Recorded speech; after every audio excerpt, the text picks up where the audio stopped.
For this video, I'm going to go over a method of preserving iron relics using wax. These are some Civil War era artillery shell fragments. They were originally filled with gunpowder. When they hit, they would detonate, or they'd have a timer fuse. That's a end cap off one. These are like side pieces. There's one with the piece of the fuse in it. That's a base to one. And then this piece here is a sucker rod off a windmill. And the wind blows the windmill, it would move this up and down, and that would pump the water. It's got copper rivets and some old wood. The old methods to preserve stuff like this was you could soak it in oil and it would turn it real dark brown, and that would keep it from rusting. The problem with that is if you set it on something, the oil would leach out and it would get on your hands. Another popular method is to spray them with clear coat or lacquer or shellac, which that's not the best method because then you got paint on it basically, and if the paint starts to crack or flake and moisture gets under it, then it just rusts them all over. This method uses paraffin wax, which is just basically candle wax. I've got a big pot of it here melting. First you want to prep the items, which you take a wire brush and scrape off any loose stuff. See the dust coming off, and there'll be little flakes of rust that'll pop off. I don't know if you can see the little flakes. But you want to brush them real good, get all the loose material off, and then wash them. And then let them dry, or dry them off with a paper towel and let them dry a little bit. And after you have them prepped and washed and they dry, you're going to need a thermometer and something to pull the pieces back out of the pot, which I've got this wire basket I can just lower them in. And basically you want to keep the wax at about 220, 250 degrees. At that temperature, any water that is on it or moisture will bubble off and be replaced by wax. And that way there's no possible way for it to rust. Now you don't want to get the wax too hot because it will spontaneously combust under heat. Or I wouldn't say spontaneously combust, but it will catch on fire. So, cannonball fragments look like after they've dried. I've washed them and used an old toothbrush. Make sure all the loose rust and stuff that the wire brush kicked up is off. And they're pretty much dry. These pieces I'm not too worried about. Pieces like this where there's two materials, there's a possibility that moisture could be trapped underneath it, and these you have to be a little bit more careful with, and especially stuff with wood, because wood can trap a lot of moisture in it, especially old dry rotted wood. And when we do these, we're going to actually let the wax cool down some below the boiling point of water, and then we'll heat it back up.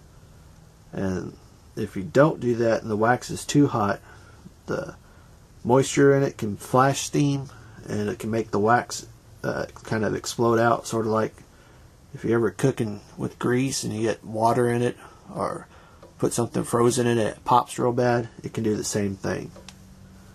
A couple other things you're going to need at this point is you're going to need some gloves, because the items are going to come out of the wax at about 250, 220 degrees. And you're going to need some paper towels to soak up the excess wax. Now, to figure out the temperature, I've got a cooking thermometer on the wire basket.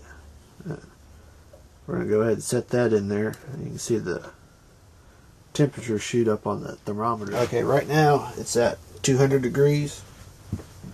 This is the wax temperature. And we're going to set in the first pieces. We're going to do this piece that I said might have moisture in it first. And then this piece has a little bit of a fuse left, which I think they were zinc. but we're going to do it too.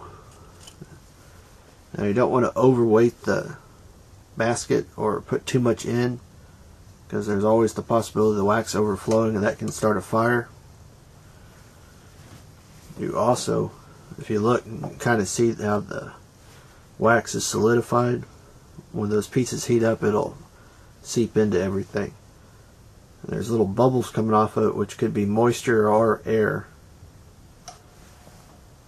And we'll just let it heat up,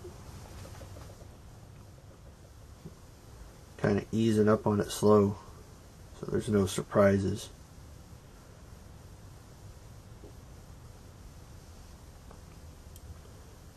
We're right at the boiling point of water now. See, more bubbles are coming off. I'm going to try to zoom the camera in to show you what I'm talking about. See right there? I'm going to go ahead and cut the heat back. If you'd had that wax real hot when you dipped it in, all that could have flashed all up instantly, and it would have popped and or really bubbled, which can be dangerous. And the idea is you just let it sit in there until it stops bubbling. That's when all the moisture is evaporated off, basically. It's been probably 5 minutes and there's still a small amount of bubbles coming off. We're just going to let it go. I'm going to let it sit there for probably 10 more minutes. Make sure all the bubbles are out. Once you start this, you don't want to stop, because then could still be moisture. If there's still bubbles coming out, there's still moisture in it somewhere. Okay, it's been in there for about an hour and a half. Pretty much all the bubbles have stopped. There's still a few every now and then, but the next step is to get as much of the wax drained back into your thing as possible.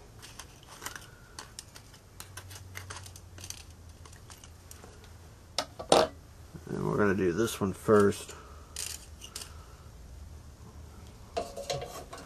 Sit back in there. You want to take it. It's what you need the gloves for, as it's still 250 degrees basically. But you want to kind of dry off all the wet wax that's left on there, so you don't have that much excess. And that's where the paper towels come in. Now all the moisture is out of it, and there is a thin layer of wax over all of it. And there's no way that once it cools down, the wax will harden, and there's no way moisture can get to it, either oxygen out of the air or water. And it'll look pretty much like that, which compared to how it looked before, it's got a bit better patina on it. The important thing is it won't rust anymore. Now the wax will be a little bit shiny. It'll look like it's almost wet all the time, but that's sort of just the way it is. Actually, I think it looks a little better that way. We'll let that one cool off. And you got a little bit of time, because these things they soak up a lot of heat, and they'll stay, depending on how thick they are, they'll stay warm for a while. So you don't have to worry about it hardening instantly or anything.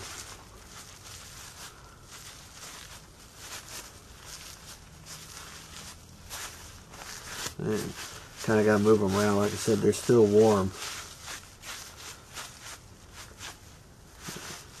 I've done welding for years, and I've got some welding gloves over there, but these will work for me. Just keep moving them around. But now that one's done. Now these pieces, since there's not 2 layers of stuff, there's not going to be as much moisture in them as those others, since there's really no place for the moisture to seep into. But the rust itself will still have some in it. so it's still going to bubble once it gets in here and heats up. Okay, now we're going to do the sucker rod piece that has the wood on it. We're going to do the wood first, and it may take a while. Notice I took the basket out so there's more room. Basically we're going to do half of it and then flip it around and do the other half. So I've let it cool down below the boiling point of water. We're going to set this in first.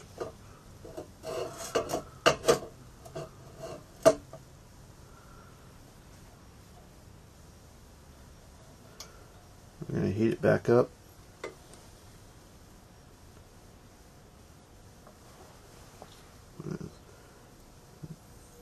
Particularly with wood stuff, it may take a while because there's lots and lots of little areas that moisture can be in and air. So it's just going to be like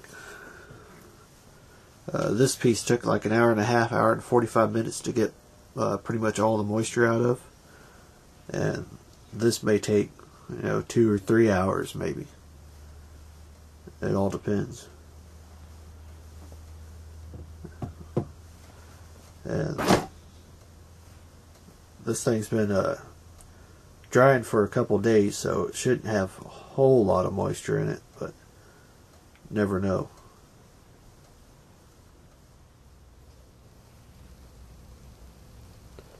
Wood has a lot of room for moisture to hide in. This sort of just a practice piece, so I'm probably not going to do a real good job on it. I'll just leave it in there for a little bit. If it was worth more, that'd be a different story. But it's just sort of an example.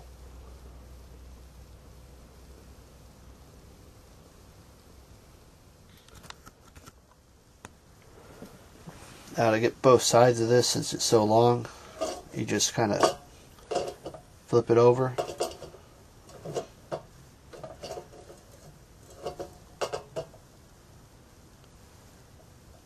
And that side's not going to have a lot of moisture in it. It's a lot cleaner steel or iron than this other. The rust isn't as porous. So that side should be good there. The wood, I'm going to let it sit for a little bit longer. Okay, this side of the stuff has come out. We'll look at this piece first. You can see the wood.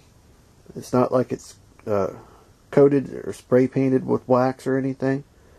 You still see all the wood. It's got all the detail. Part of that's because I used the paper towels to soak up any excess wax while it was still hot. See, this steel that was sitting above the ground, it's got a nice real dark brown color to it. It's just a little bit shiny, but the neat thing about this is you can dip it in water and the water will just bead right off of it. The cannon shell fragments, they got a little bit more orangey rusty color looking to them, and that's just because of the type of rust that's on them. It's sort of, and possibly part of the cast iron had rusted more. It wasn't as good as this other iron. The two, there's the one with the partial fuse in it.